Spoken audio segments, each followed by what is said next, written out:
Sebuah mobil Isuzu Panther Touring dengan nomor polisi BG1847MR terjun bebas ke Sungai Dekranasda Jakabaring di Jalan Dekranasda, Kelurahan 15 Ulu, Kecamatan Seberang Ulu 1 Palembang pada Selasa 16 Februari 2021 sekitar pukul 17.30 waktu Indonesia Barat.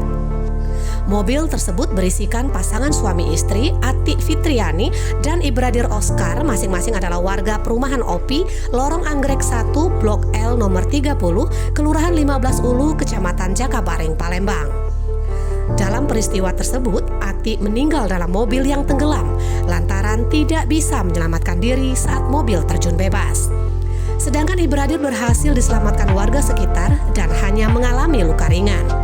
Keduanya langsung dilarikan ke Rumah Sakit Hermina Jakabaring, Palembang. Perwira Pengawas Polsek Seberang Ulu 1 Palembang, Ibtu Usman mengatakan warga tidak mengetahui ternyata istri korban masih berada di dalam mobil. Warga berusaha menyelamatkan istri korban, tetapi nyawa korban tidak tertolong lagi. Menurut Usman, berdasarkan keterangan masyarakat, pengemudi mobil adalah istri Ibradir yang sedang belajar mengemudi mobil. Laporan Tengku Rusli Kumai dari lokasi kejadian. Dari masyarakat adanya mobil masuk ke dalam sungai di samping Dekranasda.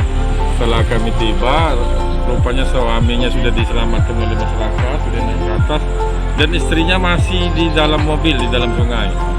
Berkat bantuan dari warga, istrinya dapat dikeluarkan dan dilarikan ke rumah sakit terdekat, rumah sakit Hermina.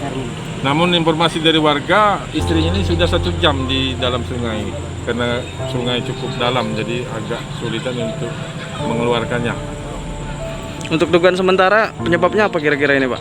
Keterangan dari suaminya tadi, yang istrinya tadi belajar nyopir. Jadi sempat terkurung di dalam mobil ya? Terkurung hampir 1 jam dia terkurung di dalam mobil. Oke. Bukannya meninggal dunia? Karena sudah 1 jam itu mungkin kehabisan napas dia. Kehabisan napas, Pak. Iya. Untuk korbannya sendiri atas nama siapa, Pak? Atas nama Atik, umur sekitar 50.